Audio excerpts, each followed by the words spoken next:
What if freedom isn't about changing your life? What if it's about finally becoming at home within yourself?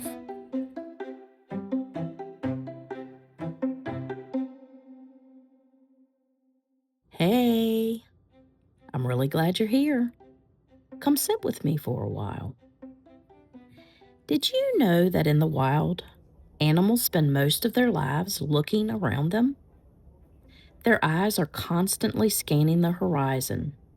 They're watching for food, looking for shelter, searching for a mate, and staying alert for predators. A narrow, survival focused gaze keeps them alive. For an artist, though, that same way of looking can become a limitation. Artists become better when they soften their focus, when they widen their gaze, when they notice light, movement, color, emotion, and the quiet beauty hidden in ordinary moments. We gather those moments, we carry them home with us, and one day they become something beautiful.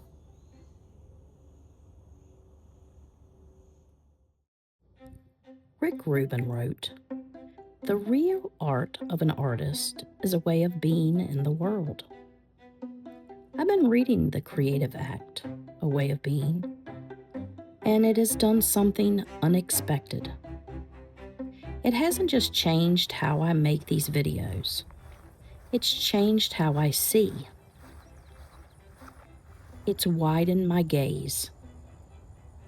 It's opened my heart to the idea that we're connected, not only to one another, but to something much larger than ourselves. This thing is beautiful.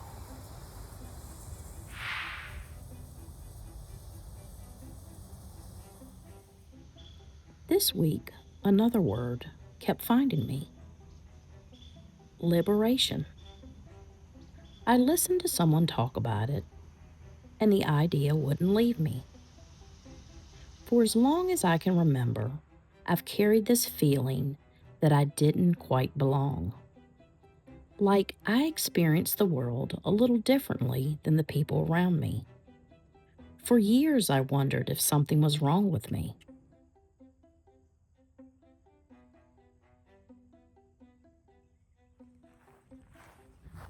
I've been studying my birth chart, not because I think astrology tells me who I have to be, but because it's become another mirror, another view of God showing me who I am in this particular life, another language that helps me understand parts of myself I've always felt but never had the words for. I am a Leo sun, a Gemini moon, a Leo rising. Whether astrology means something to you or nothing at all, that really isn't the point. The point is, I'm learning myself more honestly and more deeply. For me, astrology has become another language for understanding the human experience.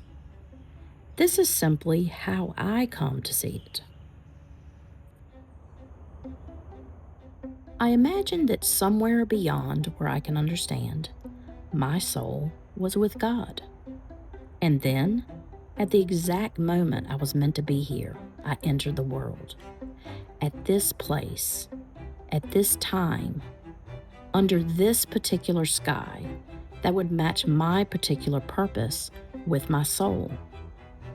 To me, my birth chart is like a blueprint, not one that takes away my free will or tells me who I have to be, but one that reveals the gifts I came with, the lessons I may encounter, the patterns I might wrestle with, and the unique role my life plays in the greater whole.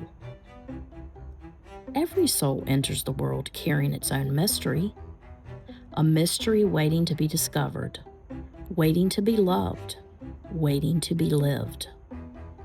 The more I study astrology, the more I see it not as something that limits me, but as something that helps me make sense of this journey.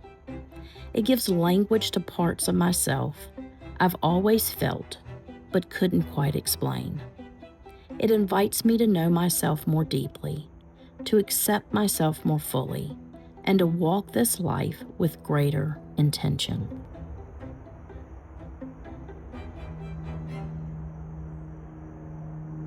Through all of this, I also became aware of something about myself. Sometimes I create distance. I move away from people, from relationships, even family, partly because I'm protecting myself, but partly because avoiding discomfort feels safer than walking through it. That realization brought me back to one word: liberation. I realized liberation isn't the absence of uncomfortable people. It isn't finding the perfect environment. It isn't waiting until everyone else understands you. Liberation is becoming so at home within yourself that your peace no longer depends on your surroundings. When you're comfortable in your own skin, you can walk into almost any room without needing everyone to approve of you. You don't become easily offended because your identity isn't hanging on someone else's opinion. You stop taking everything personally because you know who you are. You can enjoy people without needing them to complete you. You can leave conversations without carrying them home. You can love without losing yourself. Liberation also reminds me of something Ryan Holiday teaches about Stoicism. He often points back to Marcus Aurelius, who reminds himself at the beginning of each day that he may meet people who misunderstand him, criticize him, judge him, or simply aren't having a good day themselves. That's not expecting the worst. We're preparing our hearts. Life is going to bring difficult moments. People are going to have opinions. Some will misunderstand us. Some won't like us. Some may even wound us.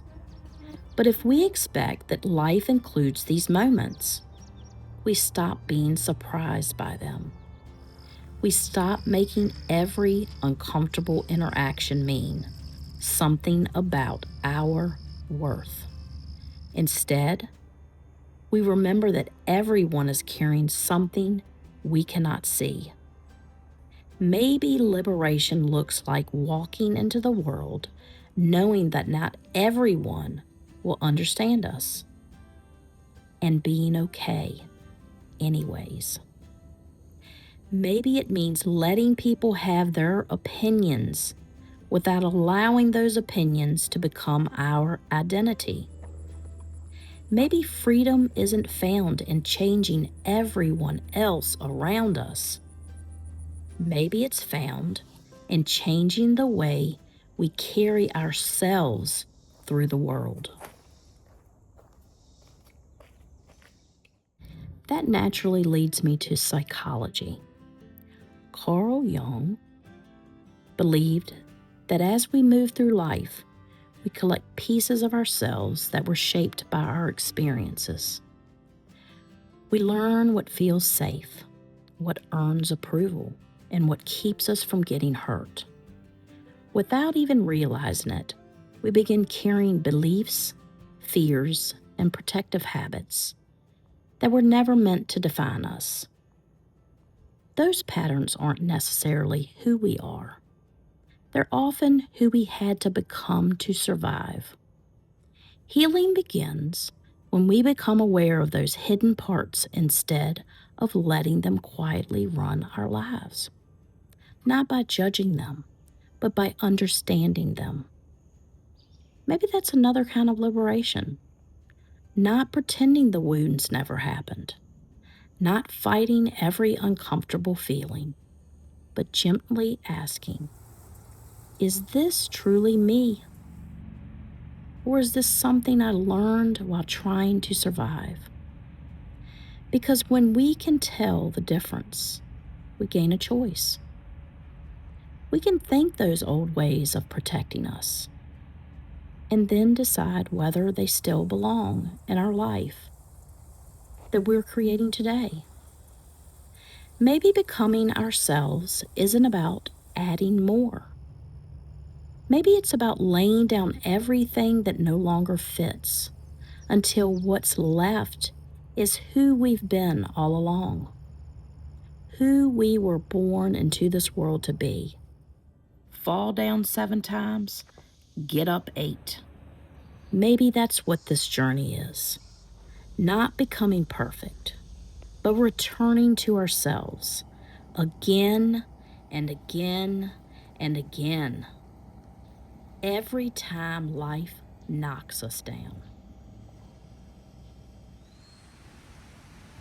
I also know that we're all walking through this life differently. Every single one of us has a unique path.